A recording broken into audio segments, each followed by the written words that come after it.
Welcome to Brain Wellness, the podcast. I'm your host, Mandy NP. Each episode will bring you a new topic or interview related to brain health and wellness as part of my mission to help you on the path to a healthier, happier brain. So, let's get started.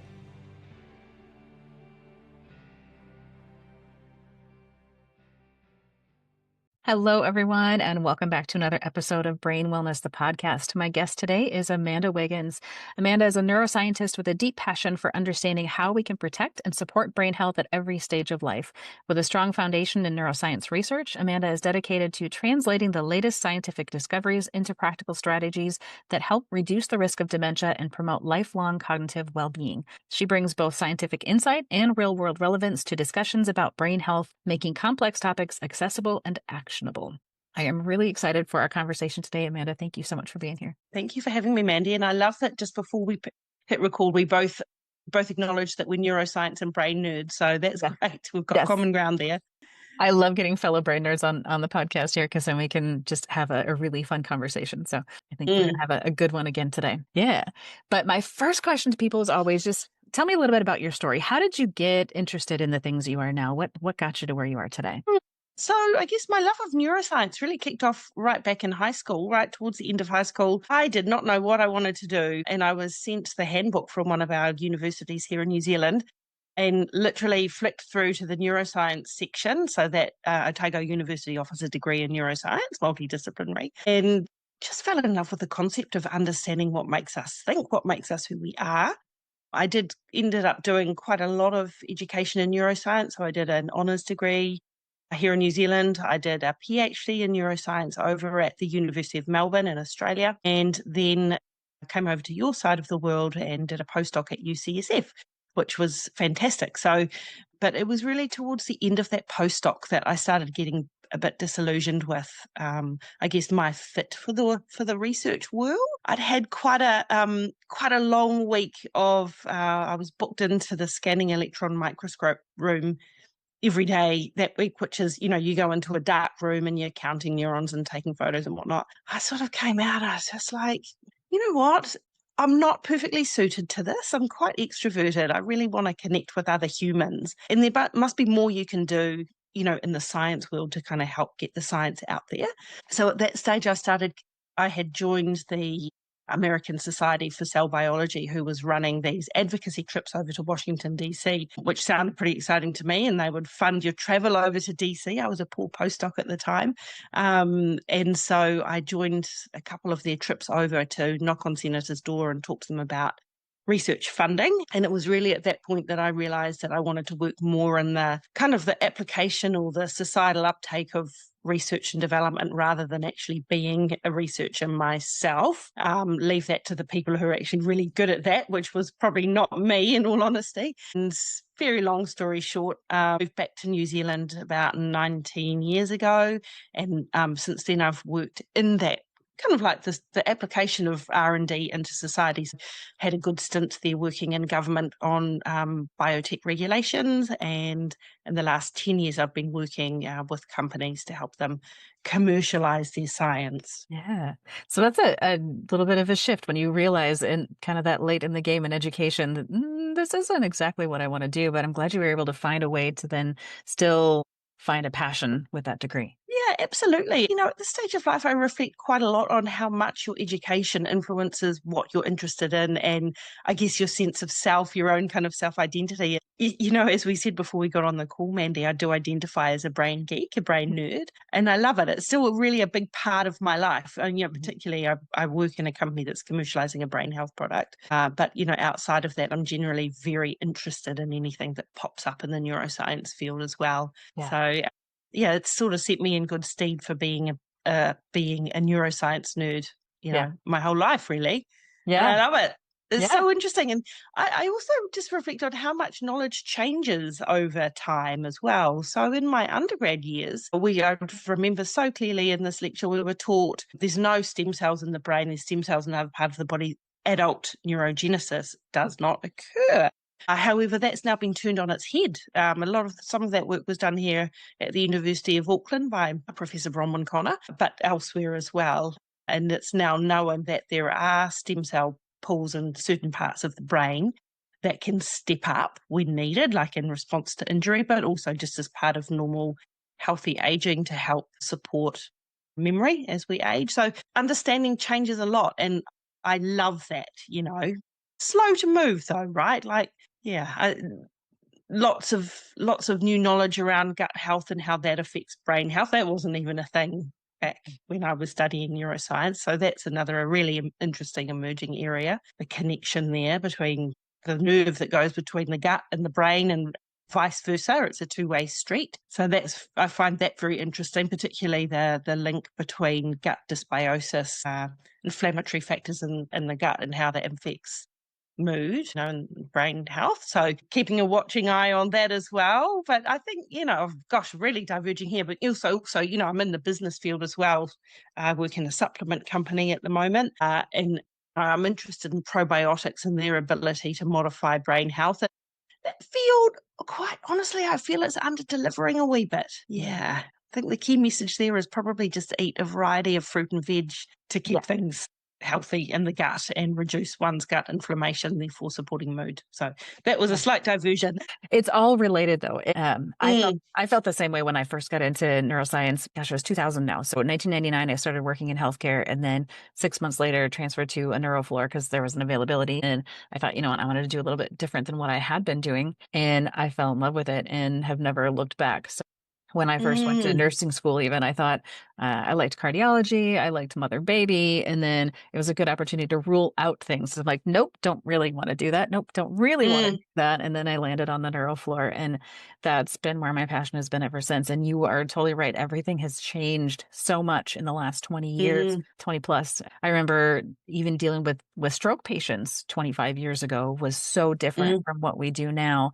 And I've mm, been focusing a lot on brain injury on the show after my own injury a couple of years ago. And the field of brain injury management has changed significantly. mm, What we do as practitioners now compared to when I started even as a nurse practitioner then 12 years ago is so different from what we actually learned in school. So if people are still thinking mm, about what they learned in school from the textbooks 20 some years ago, life has changed and we need to mm, get updated. So that's where I love these conversations so we can talk about what's going on now and what do we mm. know now that we can do different. Absolutely. Well, the thing that really piques my interest is, what we can do in our daily life to protect our brain from dementia. And there was a 2024 recent update to the Lancet Commission's report on dementia prevention, care and treatment. The Lancet Commission is this really large, very global group of experts on dementia from all around the world, which I think is fantastic representation from different countries. So they meet every 4 years to review all of the latest research on dementia. And they just put out their latest review in 2024, which is really interesting. So what it has done, it has identified 14 modifiable risk factors that can reduce a person's risk of developing dementia later by up to 45%, which is pretty groundbreaking. So that report added 2 new risk factors. So there were already 12 of them published in the previous report. The 2 new ones were elevated LDL cholesterol. So that's the sort of term, the bad cholesterol, and also untreated hearing loss later in life. So those were the 2 new ones that were identified in 2024. But what the report does is it breaks down the risk factors over one's life course, right? So starting right from early life through to midlife and then later in life. And it really, I think this is very exciting. It attributes a certain percentage risk reduction if you were to address that particular factor. So that's quite granular, right? So we have these ideas of physical inactivity, obesity, and diabetes. We know all of those things are not good for brain health. But this report goes one step forward further and actually puts a percentage risk reduction on those things if you were to address them. So you can sort of think of it like a sort of a mega meta-analysis, like it's pooling all the high quality data and pulling it together. So it doesn't necessarily identify everything because something modifiable risk factors like diet, say, quite diverse. The data on them is very diverse and therefore quite difficult to pull into a meta-analysis. So, I think one of the criticisms of the report is that it doesn't actually identify diet and having a healthy diet as being a modifiable risk factor, but we all know it is, right? And I suspect that that will be included in future year reports. I would assume that some of that probably differs because in different cultures, different parts of the world, we have different diets in general. And so which one do you say is the number one diet that's going to be healthy? Which one do we deem as the healthiest diet? Which for years they've said Mediterranean diet, but there are other ones that have come up as options as well. I think kind of thinking about the diabetes, high cholesterol, those high lipids, those things relate back to diet. So maybe they're thinking they're addressing it that way a little bit too. Yeah. It's incorporated by virtue of those other things.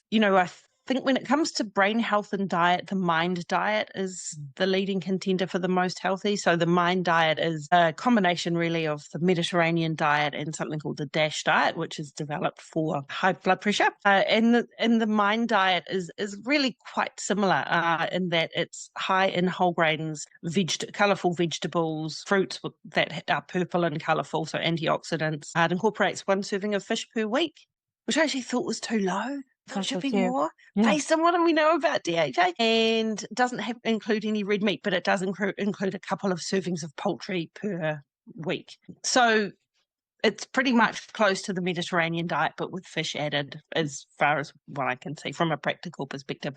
Lots of green leafy veggies for your vitamin B. Yeah, I wish we would focus on the veggies more than anything because there's so much benefit in getting all of those colorful foods in. I always tell my patients, eat the rainbow. If you can eat all those different colors, you're getting all the different vitamins. If you're eating the same thing over and over, you're still deficient in some of those vitamins that you really need for your brain. Yeah, absolutely. And I think when it comes to diet, for me, it falls back into the category of you don't really need to overthink it. Yeah. Yeah. Think about what your grandmother would eat. Would she eat this Pop-Tart? Probably not. But Yeah.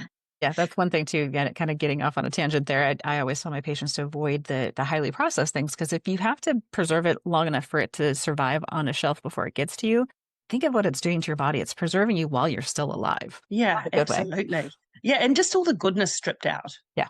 Yeah. Yeah, I no think we goodness could go left. on and on for diet, but it's definitely a part of it. When we look at all these risk factors, there are in healthcare, we always say there are some that are modifiable and some that are non-modifiable. What is the difference there with our brain health, especially? Yeah, so modifiable just simply means things that you can change in your life, your lifestyle, and not non-modifiable things are things like genetics, which we cannot obviously change at this point in time.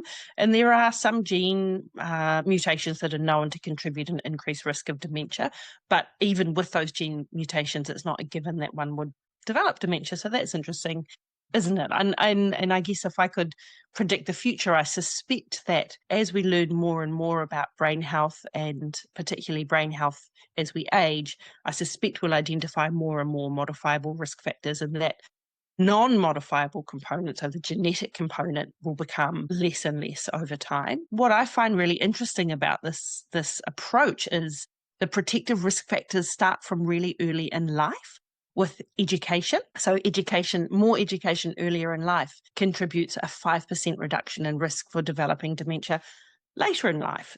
That to me is, very, very interesting. And, I saw a stat pop up actually a couple of weeks ago around younger generations now are less likely to develop dementia compared to, say, my parents' or your parents' generation. And they think that they're not 100% sure the reason for that, but I think the main reason is women's access to education has increased on a societal level, and that in itself is protective. So that is very exciting, and that's, something we can all take action with our kids, our grandkids, to make sure they get good amounts of education. And that really speaks to that kind of neuro reserve. So with education and any kind of sensory input and learning, your brain is made up of just billions and billions of cells all connected. That's a very rich and very dynamic environment, and we have to essentially keep using those brain cells, just like we have to keep using our muscles. And if we don't use our muscles, we get muscle wasting, sarcopenia, and that's not healthy. But the same applies in our brain. It's that kind of use it or lose it ethos. And there are some other risk factors throughout the life course that also speak to that kind of neuro reserve.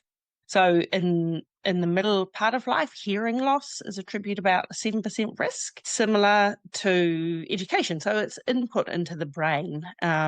And then later in life, there's a couple of risk factors again that speak to that kind of use it or lose it ethos. And one is we've spoken about briefly is vision loss, untreated vision loss.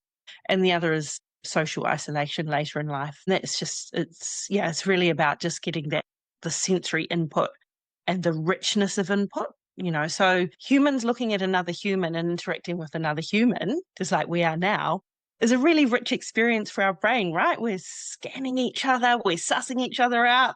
Does she like me? Doesn't she? What's the body language saying? It's a very rich experience for our brain.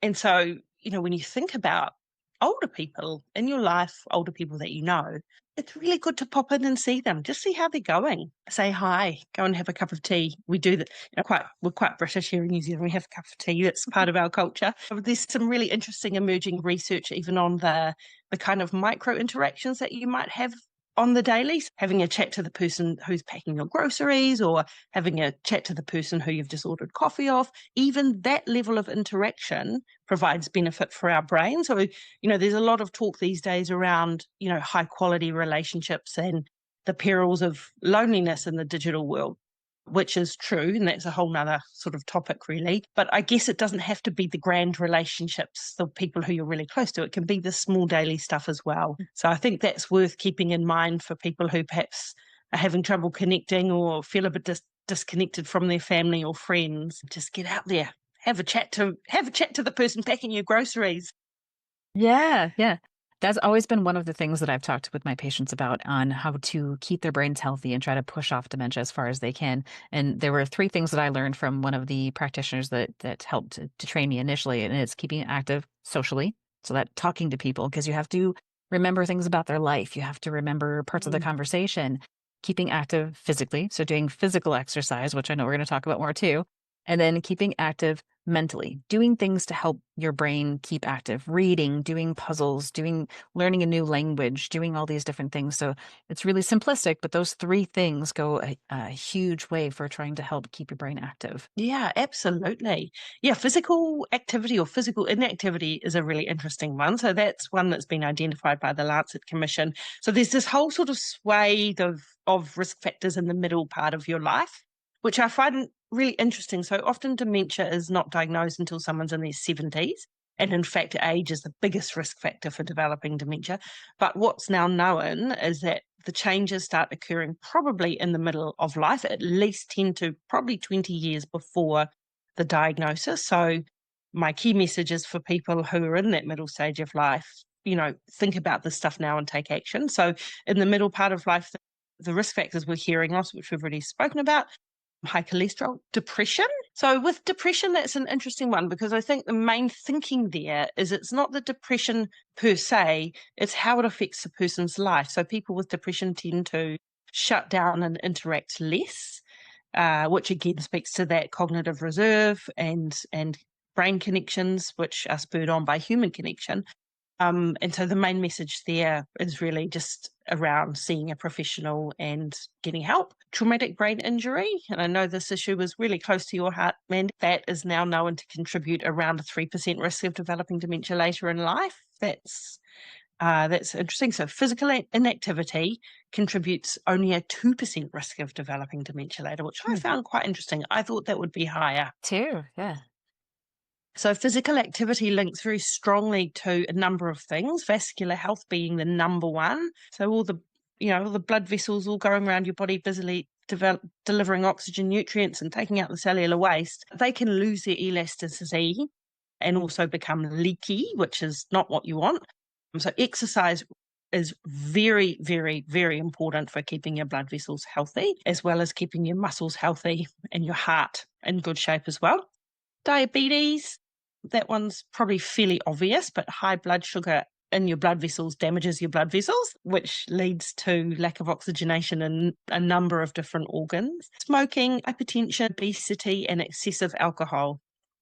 are the other ones. So those are all midlife modifiable risk factors that people can just take action today. And the one I'm really interested in is, or all of them, exercise. As a mother of two teenagers, I'm also a CEO, so I'm fairly busy. Like most people, I'm quite time poor, often feel like I should be doing more exercise. So what does the data actually say? Now, I know there'll be exercise gurus out there listening to this, and I'm not an exercise guru. I'm a mere human with not much time who wants to look after my body and brain. Less is worse, more is better. So doing any kind of physical activity is better than doing none. Do we need to overthink it? No, probably not. We do need to incorporate some strength training, particularly from middle life onwards as we start to lose muscle mass. And we do need to incorporate some cardio. I like to keep it as simple as that. So for me, personally, I try to incorporate 15 minutes of quite rapid walking every day.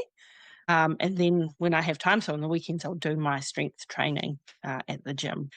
Look, getting out and doing a 15-minute walk is achievable and accessible for everyone. So let's just make that the goal. If you're someone who's pretty time poor, just make that the goal. It doesn't need to be as complicated, I think, as people make it. Obviously, it's completely different if you're an elite athlete or training for something, then you're going to have a serious training program. But if you're just trying to get in some physical activity to keep your blood vessels in good shape and your muscles from wasting, just do what you can. That's my key message. Yeah.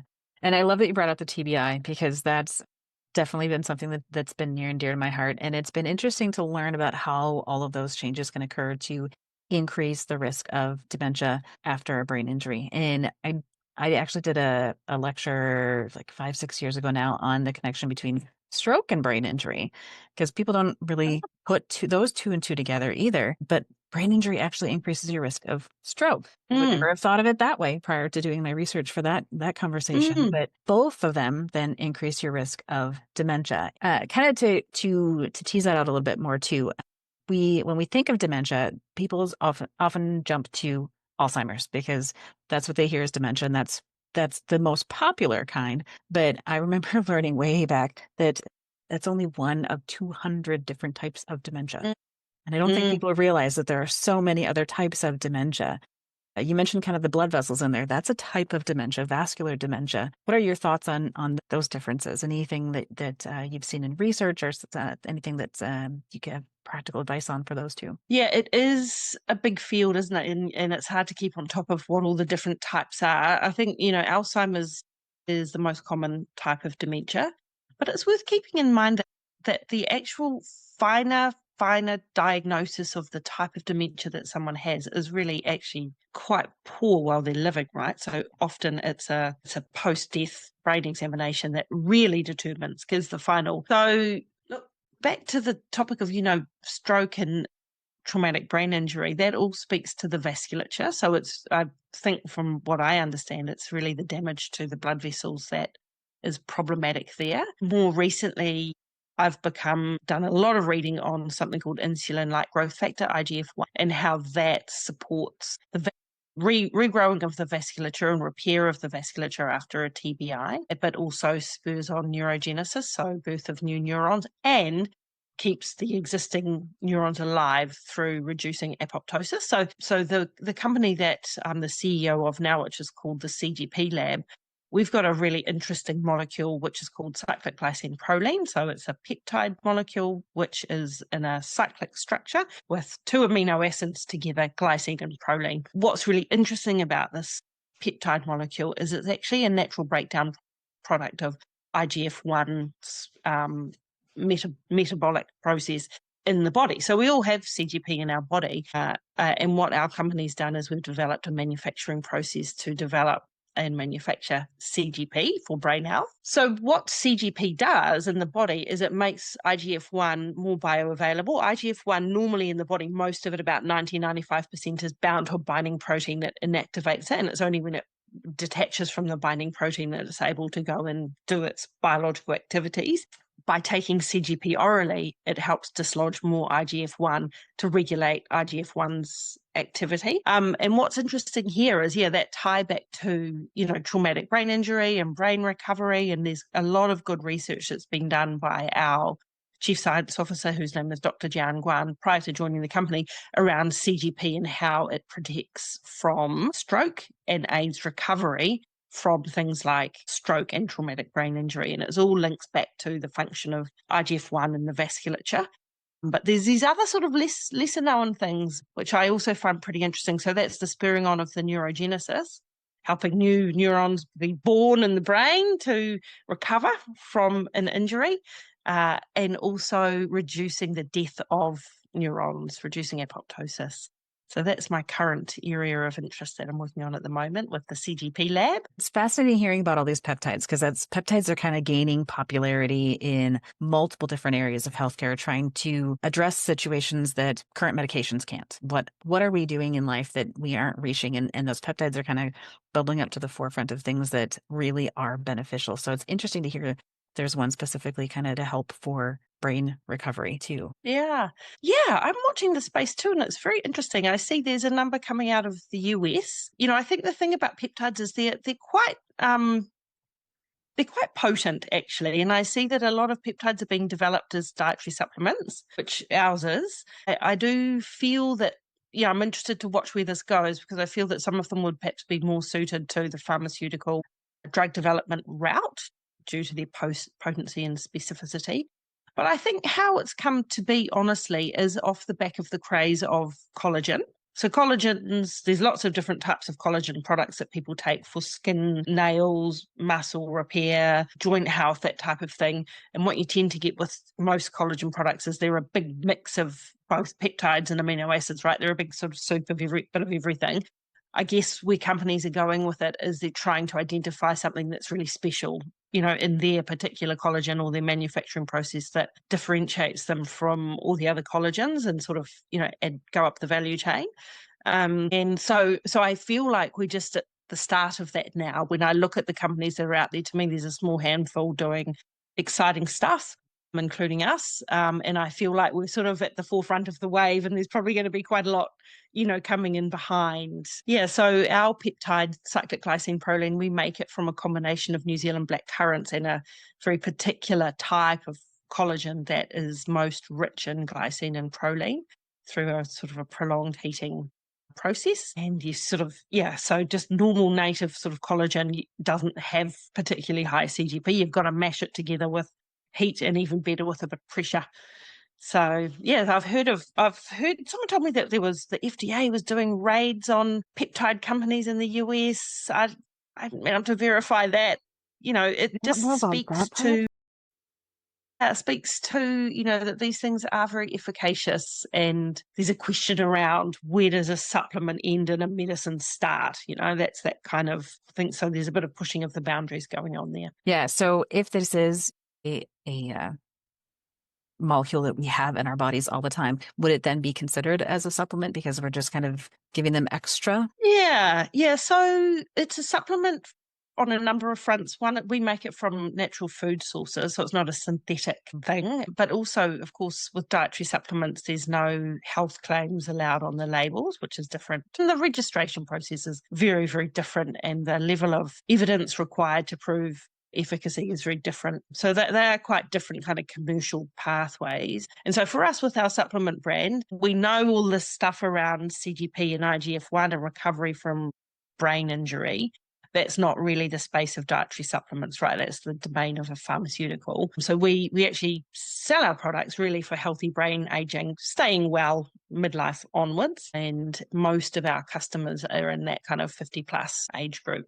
And they maybe have someone in their family who is affected by dementia, and they want to protect themselves. So it's interesting. I am very interested in the kind of the business models of these health products versus medicines. It's a spectrum. We recently completed a clinical trial using our product on people with type 2 diabetes who also had a vascular complication of type 2 diabetes, which is called peripheral neuropathy. And that's when the nerves usually in the feet, become damaged and start to deteriorate. So it's a nerve problem, but actually the underlying pathophysiology is a vascular problem. So it's the high blood sugar that causes the tiny blood vessels, the capillaries, to become leaky and disordered. They actually grow too fast. So it's not a lack of growth. They grow too fast. It's like a construction site without a master builder, and they become leaky and all over the place, and the nerves can't get enough, oxygen nutrients, and they start to shrivel and then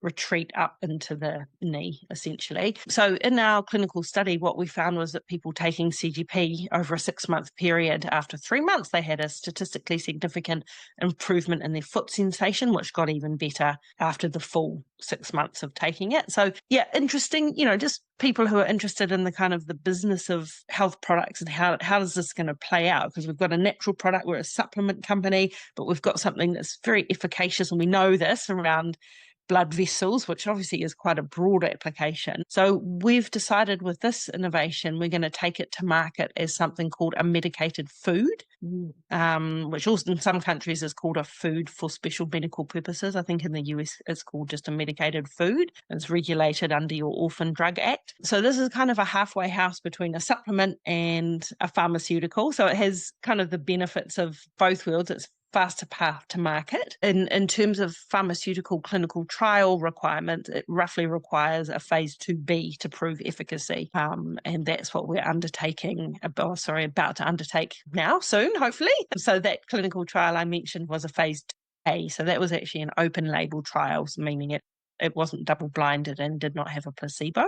Yeah. So that's data that has certain limitations, but is incredibly promising and is enough to make, spur us on to want to do the next phase. So that medicated food category is very, very interesting. And I know that there's a number of medicated foods in the US already. Some of them are available for reimbursement under insurance schedules. Some of them are not. Some of them are just available OTC. I'm hoping in the next couple of years, as we go through this development process, to be out in the US a lot, visiting companies involved in the medicated food space and finding out more and seeing how they're sold and who uses them and prescribes them and all of that. So it's something quite new for us, and we're really, we're going head first into it. We're raising capital at the moment to undertake that clinical trial here in New Zealand. That's really cool. It'll be interesting to watch the results of that and see kind of what comes out of it. There's been so much interesting research into just different ways to manage type 2 diabetes that can reverse things without pharmaceutical use, because again, there are so many different things that can be used. But I can certainly see how that would affect the risk of dementia as well. I remember 10 years ago in practice, learning that they were kind of nicknaming Alzheimer's as dementia type 3. Yeah, absolutely. Yeah. And there's emerging evidence that, it's, big contribution from kind of damage to the blood vessels that make up the blood-brain barrier contributes to the kind of early development and onset of dementia. So, it's a kind of watch this space, with the role of blood vessels, small vessel disease. That's kind of an emerging area that we're keeping a pretty close eye on. Yeah, fascinating stuff. I love all the research that comes out with showing just different ways to manage things than what we've always thought. And we were talking about this before we hit record today too, just how much things have changed in the last 20 or so years, and seeing how things really make a big difference. So looking at these lifestyle modifiers, it's great to see that there are things that people can do without being put on medications and just saying, well, it's just time, and that's what happens when you get older. It doesn't have to be. So absolutely. And if there was one key message from me today, it's really around, the simple things you can do in your everyday lifestyle to protect your brain and stay sharp as you age. It doesn't have to be complicated. It doesn't have to be a product. Products, can help and are great if you want extra support. But get out there, do your walking, connect socially, keep your brain active. I know a lot of people are on Duolingo learning new languages. Amazing. I've actually got a friend my age who's gone back to university to learn French. And it's like, that is the best possible thing you can do for your brain. Immersive, learning and being around all those young people at a university must be just great for her brain. I'm loving that. So she's like, oh my gosh, hopefully it can offset, my wild youth. Yeah. Damage done there. Years ago, I had talked to somebody who was in their 70s, 80s, I want to say, and they had looked up some different universities will offer free college courses for elderly so that they can just learn new things. They can audit the course. They don't necessarily get a grade. They don't have to then pay for it. They just go attend the classes and get the education. So that would be worth looking into as options as well, because that was, again, one of those 3 things that I mentioned was keeping your brain active. Yeah, very, very cool. Where can people find you if they want to learn more about the research or anything else that you're working on? So I myself am on LinkedIn, Amanda Wiggins, and we have our website, cgpmax.com, which is all about our CGP product that we have on the market. And there's links in there also to the research around diabetes and peripheral neuropathy as well. Very cool. I will include all of those links in the show notes as well so people can find you and they don't have to try to type anything down when they're driving here. So much good information here today. Any last bits of information or advice or wisdom you'd like to share with our listeners as we wrap up? I mean, just don't put it off. Don't put off healthy lifestyle changes. Get stuck in today, right now. Jump out there and go for a walk. That would be my number one piece of advice, would be, and try to incorporate exercise every single day, even though it's hard. Very good information. Even from across the world, the same things apply no matter where you are. So thank you so much for being here today, Amanda. Absolute pleasure. Great to speak with you, Mandy. Thanks for tuning in to this episode of Brain Wellness, the podcast. If you enjoyed this episode, I encourage you to subscribe, like, and share this with others to help me continue on with my mission to help people live healthier, happier lives. Go to www.brainwellnesssolutions.com to see what I'm up to and get links to all the social medias there. See you next time.